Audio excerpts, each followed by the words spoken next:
Salve, salve galãs e galoas! Picanha, amante do prefeito, espiã do STF e um gordinho nazista do bairro Vargem Grande. Eu podia estar me referindo apenas a uma busca com tags de um fetiche bastante específico no Xvideos. Mas são palavras-chave de 4 das notícias mais absurdas do Brasil nesta semana. Roda a vinheta!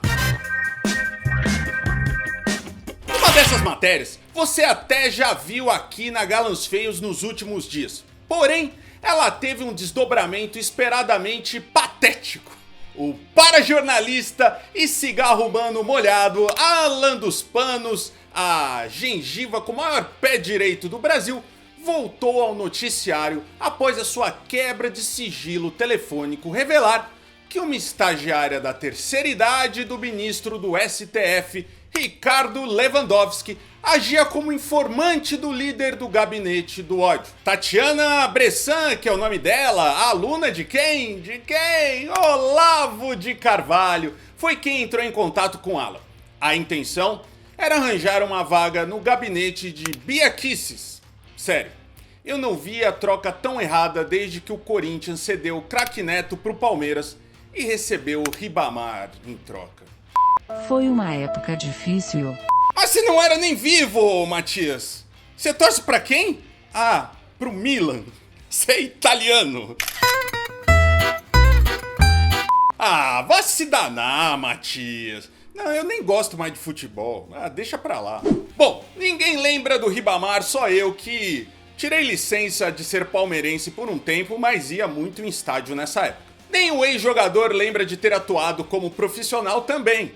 Entre as conversas entre Tati, que não é quebra-barraco, e Alan dos Santos, promessas de ficar de olho nas decisões e movimentações do Supremo. Para a infelicidade de Alan, a estagiária não tinha acesso a nada muito sigiloso ou escandaloso, que não é problema, já que no Terça Livre, o que não aconteceu, eles inventam jornalismo de alta performance. Depois que o caso veio à tona, ela foi convocada para explicar melhor essas brincadeirinhas de ser espiã para a Polícia Federal.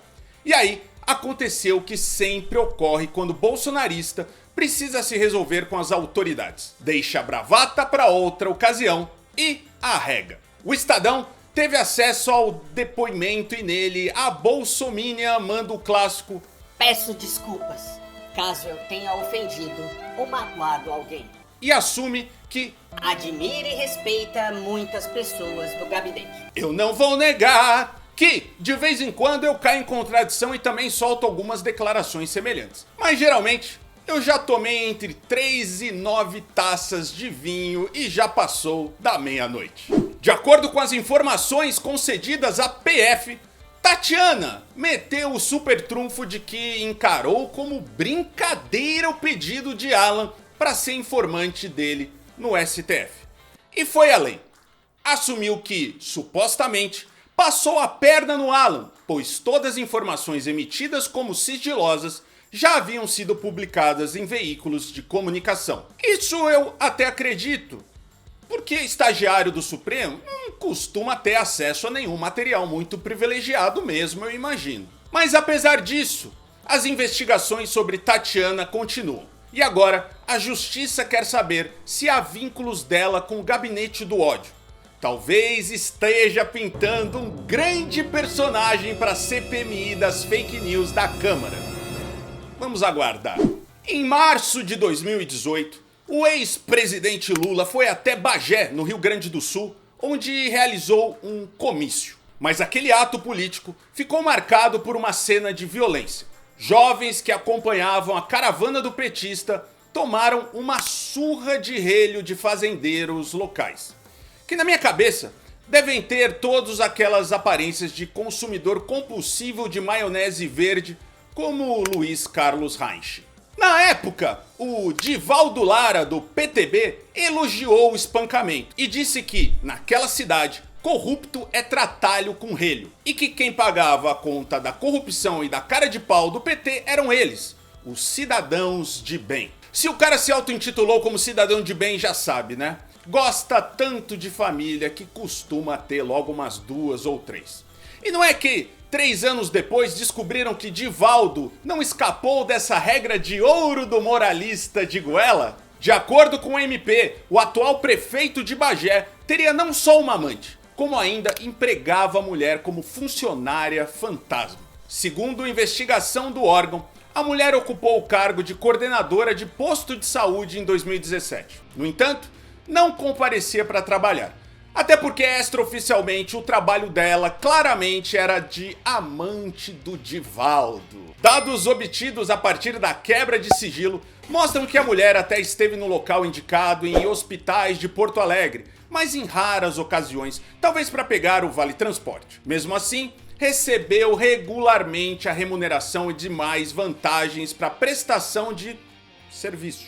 O MP pede que ele seja condenado a ressarcir os danos ao erário e seus direitos políticos sejam suspensos. Também quer a aplicação de multa civil. Mas, como hipocrisia pouco é bobagem, na extrema-direita, o STF determinou ainda que o Divaldo e seu irmão, o deputado estadual Luiz Augusto, tenham seus mandatos cassados por abuso político e econômico. E pelo jeito, os dois vão ter que convocar os fazendeiros locais para dar uma surra de relho nos irmãos no centro da cidade. Tem que viver aquilo que se prega e dar o exemplo pro cidadão de bem, né não?